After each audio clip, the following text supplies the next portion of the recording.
Todos nós sabemos que o lixo precisa ser encaminhado corretamente para não causar nenhum prejuízo para o meio ambiente ou até para a nossa saúde. Mas basta andar um pouco pela cidade que encontramos um monte de resíduos destinados incorretamente. Plástico, papel, metal, garrafas PET, as variedades desse material são inúmeras. Mas você já parou para pensar o caminho desse lixo? Depois daqui, para onde que ele vai? Para falar sobre isso, nós vamos até um córrego da cidade para ver um dos possíveis destinos desse material jogado incorretamente.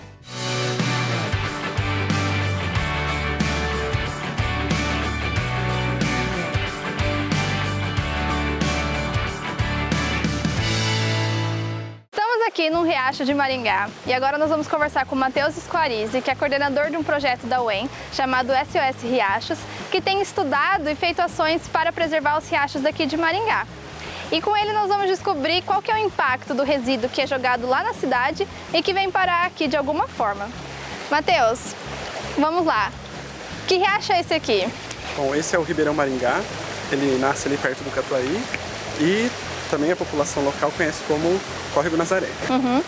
E aqui tem alguma despejamento aqui de resíduos nesse córrego?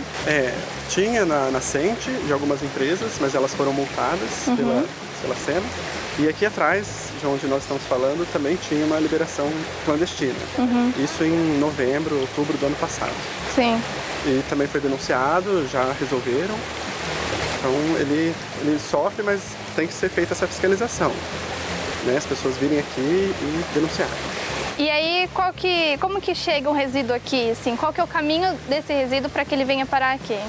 Bom, tem várias opções. A principal, que seria interessante falar, é o lixo que é descartado, os resíduos que são descartados e acabam na rua. Ou as pessoas não jogam no lixo reciclável ou mesmo o orgânico, elas só descartam de maneira regular na rua e aí cai nos bueiros através da chuva e os bueiros têm uma galeria embaixo. Então são vários canos subterrâneos num sistema grande que conecta vários bueiros a uma saída que é bem aqui no rio. Então sempre dos dois lados do riacho vão ter algumas saídas dependendo do lado onde o bairro está. Então todo esse lixo que está nas ruas, ele vai ser concentrado numa saída de água, que vai junto com a chuva, né? Lixo e água. E vai sair de uma vez, se tiver muita chuva vai sair como se fosse um jato. E né, espalhar todo o lixo e água, fazendo assoreamento, erosão, né? Então acaba que para cá caem vidros, plásticos, cai de tudo aqui. Tudo. Isso quando as pessoas não vêm e trazem diretamente sofás, camas, TVs, armários, casa inteira, e depositam ou do lado da cerca, que limita as matas ciliares dos riachos, ou dentro, às vezes jogam por cima, às vezes fazem buracos na cerca, colocam lá, a prefeitura tampa, mas mesmo assim tem muita gente insistente. E eu mesmo já observei pessoas com carroças ou até carros bem caros, levando esses materiais e depositando sem vergonha nos córregos. E aí, daqui, qual que é o caminho? Depois que caiu aqui um resíduo, para onde que ele vai? Bom, ele vai inicialmente atingir outros pequenos rios até chegar ao Pirapó. E depois do Pirapó ele vai seguindo para o Paranapanema, Paraná, aí entra em outros países, são águas entre dois países, até chegar em Buenos Aires, se conectando com o Oceano Atlântico. Mas ele pode ter vários destinos, diversos, né? Eles não precisam seguir todo esse trecho, eles podem atrapalhar as barragens de usinas hidrelétricas, né? Se acumular nos reservatórios. Eles podem matar animais, ou por sufocamento, né? Se algum peixe ingerir, pedar partículas desses resíduos, pode matar, morrer sufocado. Pode também cortar, causar ferimentos. Os peixes podem ser pescados e depois outro, né, ou ser humano ou uma ave comer esse peixe, e daí vai meio que assumir esse lixo para si, né? Então tem vários destinos que os resíduos podem ter. E esses resíduos daqui, eles têm contato, assim, eles têm conexão com a quantidade de resíduos nos oceanos hoje e a quantidade de plásticos que chegam nos oceanos hoje?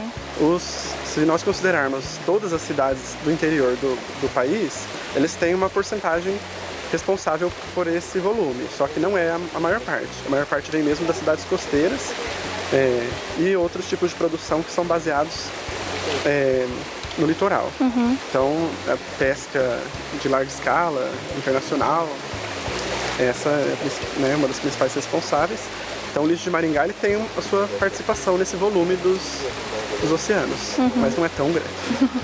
Então, o importante para o pessoal de casa para entender é destinar corretamente, né? Porque às vezes aquela ação inocente, de abrir a janela do carro e jogar uma latinha para fora do carro, as pessoas não têm noção de que isso vai cair num córrego, depois num rio, depois no oceano, né? Isso, e não é porque não vai cair na estação de captação da sua cidade que não vai atrapalhar outras pessoas.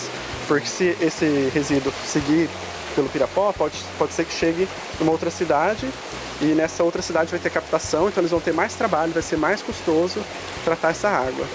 Então, o destino dos resíduos tem que ser adequado. Isso é parte, responsabilidade do poder público por disponibilizar os locais e também parte da população, que não adianta ficar querendo se livrar do lixo dando para um carroceiro. Não se sabe onde que ele vai jogar. Sim. Então, o mais confiável seria só os caminhões de recicláveis que passam pela cidade semanalmente e os do lixo comum, o orgânico. Para quem mora perto de riachos, aqui na cidade de Maringá, né, que ao todo são 40... No município de Maringá são 47. E dentro da cidade, aqueles que margeiam, então uma parte dentro, são 18 rios. Para quem mora próximo desses locais, se vê alguma ação inadequada ou quiser denunciar algum destino clandestino desses, onde que liga, com quem que fala? Bom, dá para falar com a própria polícia, que eles vão encaminhar no 190. Você poderia se comunicar com a polícia ou com a prefeitura para avisar, falar o ponto, o endereço. Por exemplo, pode ser uma carga de gesso que foi abandonada próxima ao local. Então você avisa e eles vão provavelmente ou entrar em contato ou ir lá verificar. E possivelmente essa carga foi abandonada, ela vai estar lá ainda, a menos que a pessoa tenha jogado diretamente na água. Bom, é isso aí. Vamos então sempre tomar cuidado com aquele resíduo descartado, tanto na cidade, sempre destinar corretamente nas lixeiras, e também se você mora próximo a algum lugar desses aqui na cidade, pode denunciar caso veja alguma ação incorreta. E para o próximo bloco, fique ligado que nós vamos aprofundar essa discussão sobre os resíduos destinados incorretamente com uma bióloga pesquisadora e nós vamos falar sobre microplásticos. Você já ouviu falar sobre isso? Fique ligado!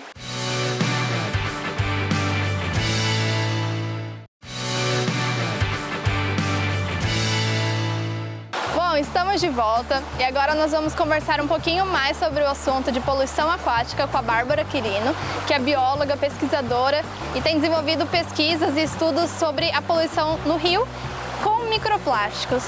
Bárbara, o que são esses microplásticos? Bom, os microplásticos, eles são plásticos de tamanho muito reduzido. Então, a gente considera o microplástico abaixo de 5 milímetros, ou seja, meio centímetro. De meio centímetro para baixo, então, são os microplásticos. A gente também tem os nanoplásticos, que seriam abaixo de 1 milímetro. E a gente tem várias consequências desse plástico no ambiente. A gente também tem os microplásticos primários e os secundários. Os primários são aqueles que já são produzidos desse tamanho diminuto. Então, por exemplo, nos nossos cremes faciais, o glitter também, ele é um microplástico que já é, então, desenvolvido desse tamanho na indústria. E a gente tem os microplásticos secundários, que eles são originados de plásticos maiores e ao longo do tempo, com a ação do sol, do vento, da água, esse plástico ele vai sendo quebrado e degradado e se torna então o microplástico. Então, um plástico, por exemplo, um copinho plástico que chega da tubulação, que vem da rua e vem cair aqui, pode se tornar um microplástico? Com certeza. Em quanto tempo? Isso depende do material que o copo plástico foi feito, mas estima-se que em média 400 a 500 anos no mínimo, né, para ele se tornar esse microplástico.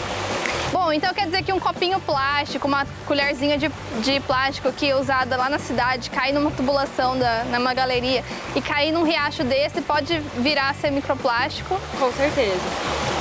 Esse plástico, com certeza, ele vai se tornar um microplástico, porque esse é o processo de degradação.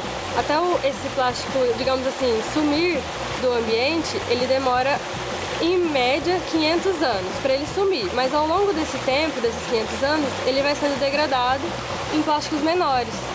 Sim. E aí, esses são os microplásticos. E esses microplásticos estão presentes já nos oceanos, nos rios?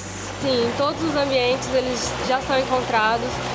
Inclusive na Antártica já foram realizados estudos que o microplástico já chegou lá. Isso por quê? Porque o microplástico está também no ar, ele não está só na água.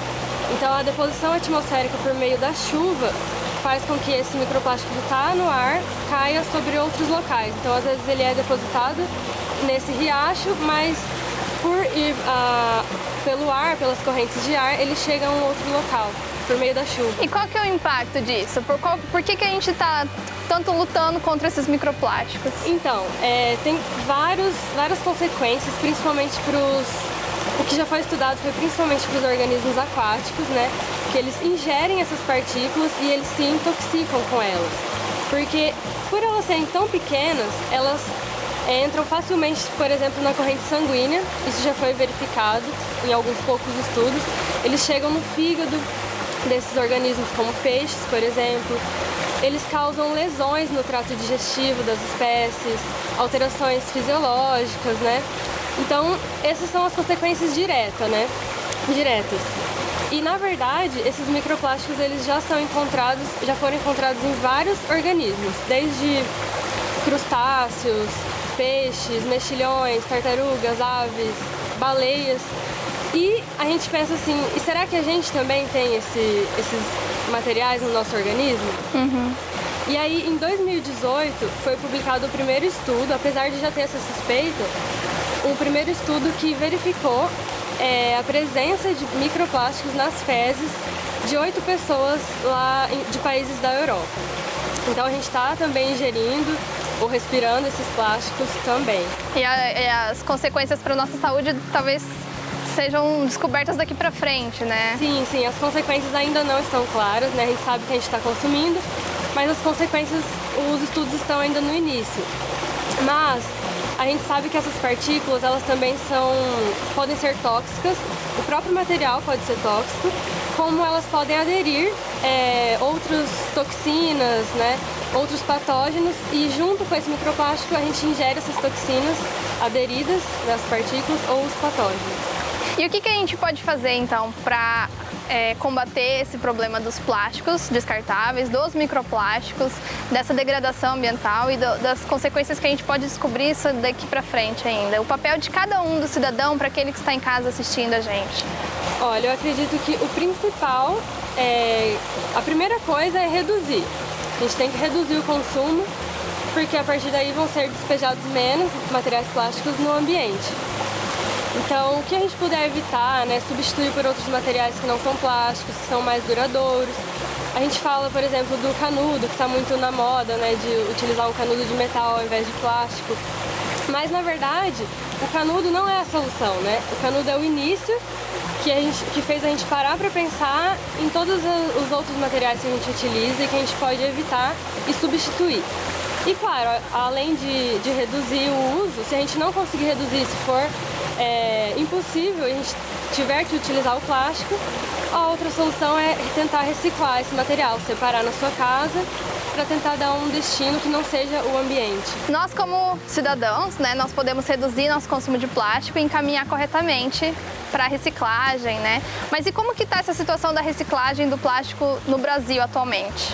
Bom, atualmente, no ranking dos 20 países que mais descartam incorretamente o lixo, o Brasil se encontra na 16ª posição.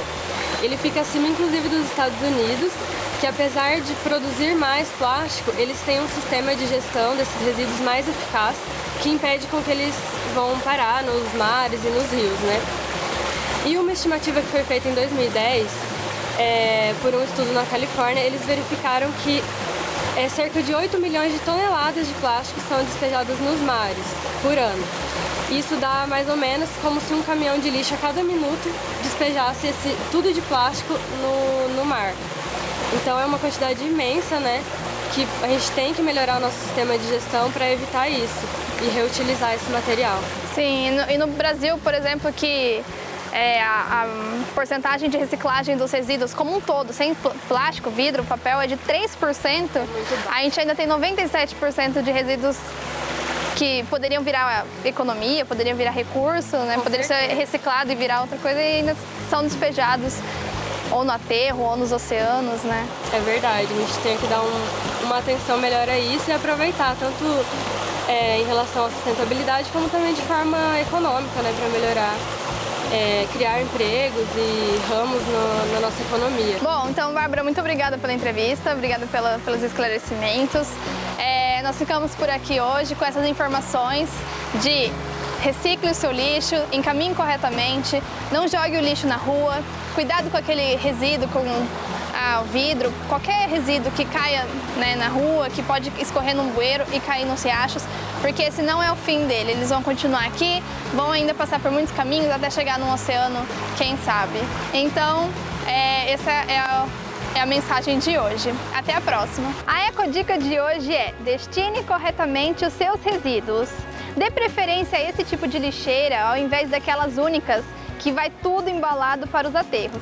Aqui você tem a possibilidade de destinar corretamente os seus resíduos, então, por exemplo, o papel na lixeira do papel, e assim você garante que eles podem ter uma destinação melhor e serem reciclados e reaproveitados. É isso aí!